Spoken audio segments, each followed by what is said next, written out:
Chapter 1. When the Fire Finds You. Have you ever felt something inside you shift? Like the air around you suddenly got heavier? Like your heart knew something your mind couldn't explain? That's not coincidence. That's not emotion. That's the Holy Spirit. When He truly moves in you, He doesn't just visit. He transforms. He shakes everything false until only truth remains. You can't ignore it. You can't fake it. The same Spirit that raised Jesus from the dead is the one stirring right now inside your soul. It's not gentle inspiration. It's divine invasion. And once you've felt it, you'll never be the same. Why? Because God designed you for more than survival. He designed you for supernatural living, and the Holy Spirit is the reason that becomes real. Let's walk together through 7 powerful things you'll feel when He moves, each one a reason to lean in closer to His presence. Chapter 2. The Fire of Conviction. The first thing you'll feel is fire. Not the kind that burns your skin, but the kind that burns your excuses. It's that heat inside your chest when you realize something in your life no longer fits who God is shaping you to be. That's conviction. Not guilt, not shame. Conviction. Holy fire, sent to refine, not destroy. Peter felt it when the rooster crowed. That sound shattered his denial, but it rebuilt his destiny. Why does the Spirit start with fire? Because He refuses to let sin steal your calling. Every sting of conviction is proof God still sees purpose in you. When that fire rises, don't run from it. Lean in, because refinement is heaven's way of saying, you're still chosen. Chapter 3. The peace that defies the storm. And then suddenly, peace. Not silence, not calm. Peace. The kind that sits beside you in chaos and whispers, you're still mine. Jesus said, my peace I give to you, not as the world gives, but as heaven does. The Holy Spirit brings that peace, not by removing your storms, but by anchoring your soul through them. The world says, you'll have peace when things get better. The Spirit says, you have peace because I'm with you, even when they don't. When the Holy Spirit moves, you stop chasing calm and start living from it. Peace becomes your proof that God is near. Chapter 4. The hunger that nothing else can feed. And then something shifts again. The things that used to fill you suddenly feel empty. The distractions lose their flavor because now you're hungry for truth, for presence, for God Himself. Psalm 63 says, my soul thirsts for you, my flesh longs for you. That's the Spirit awakening your appetite for heaven. He'll let you taste the world until you realize only the Word satisfies. When the Spirit moves, you stop scrolling for comfort and start seeking for purpose. That hunger, it's heaven's invitation to come closer. Chapter 5. The power that whispers courage. Next comes power.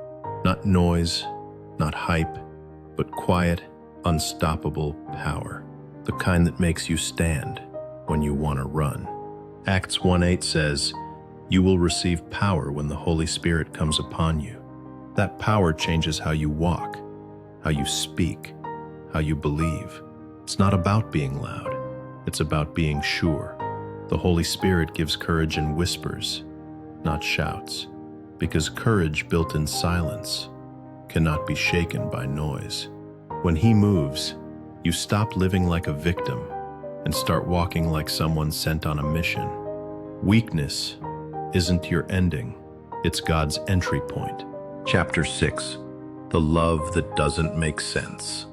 And then love, the kind that doesn't make sense to anyone watching, The kind that forgives before the apology comes, that prays for the one who hurt you, that sees past anger into pain. Romans 5 says, "The love of God has been poured into our hearts through the Holy Spirit." Not sprinkled, poured, flooded. When He moves, love becomes your new language. You start to love like Jesus, not because people earn it, but because grace demands it. That's not weakness. That's heaven's definition of power. Chapter 7, the breaking that heals. Sometimes, when the Spirit moves, you'll feel broken. Tears come without warning. Words fail. All you can do is breathe.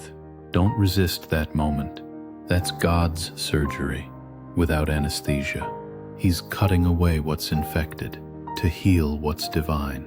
Isaiah cried, "Woe is me, for I am unclean," in the presence of glory. But God didn't leave him shattered. He restored him. When the Spirit breaks you, it's not to ruin you, it's to rebuild you. He breaks pride so humility can grow. He breaks fear so freedom can rise. Brokenness is not the end. It's the beginning of healing. Chapter 8, the freedom that changes everything. And finally, freedom. Real, soul-level freedom. The kind that makes you breathe different, that makes you walk lighter. Where the Spirit of the Lord is, there is freedom. Freedom from guilt, from fear, from the need to perform for love. You stop chasing approval because you realize you're already chosen. You stop striving because grace already finished it. When the Holy Spirit truly moves, you don't just feel free, you become free. Final whisper, He's moving right now. So maybe right now, you're feeling something, a warmth, a pull, a stirring deep in your chest. That's not coincidence. That's the Holy Spirit calling your name. Don't run from it. Don't overthink it. Just whisper, "Lord, move in me." Because when He moves, everything changes. Your peace, your priorities, your purpose. You won't need proof. You'll just know. If this message spoke to your heart, don't let it stop here. Share it with someone who's been praying for a sign that God still moves. And if you're new here, subscribe to With Reasons, where faith meets real life and truth is told with heart. Comment below and tell me, which of these moves of the Holy Spirit have you felt? The fire, the freedom, the breaking that healed. Your story might be the reason someone else finally believes that God still speaks.